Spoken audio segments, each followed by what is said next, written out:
এমন একটা সময় ছিল যে রান্না বান্না তেমন ভালোভাবে করতে পারতাম না, করতে চাইলেও তেমন সুন্দর হতো না। হাজব্যান্ড সবসময় পছন্দ করত যেমন সবজির কালার তেমনই যেন থাকে। সবসময়ই চাইতাম তার মনের মতো করে রান্না করতে, কিন্তু কিছু না কিছু একটা কমতি থেকেই যেত। তার মনের মতো করে কখনোই রান্না করতে পারতাম না। অনেক অনেক চেষ্টা করার পর এখন তার মনের মতো সব রান্না শিখে গেছি। তো আজকে এই যে আমি ঢেঁড়স ভাজিটা করতেছি, একদম আমার স্বামীর মনের মতো হবে। যেমন কালার ঢেঁড়সের তেমনই কালার থাকবে। আপনারা যারা এমন সবজির কালার রাখতে চান রান্না করার পরেও, তারা আমার এই রান্নাটা দেখতে পারেন।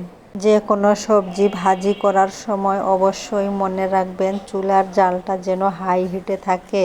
সব মশলা তেলে দেওয়ার পর সবজিটা দিয়ে প্রথমেই সবজিটা একটু ঢেকে রাখবেন। বেশিক্ষণ ঢেকে রাখা যাবে না, 3 থেকে 4 মিনিট রাখলেই হবে, না হলে আবার সবজিটা অতিরিক্ত সিদ্ধ হয়ে গেলে তখন আর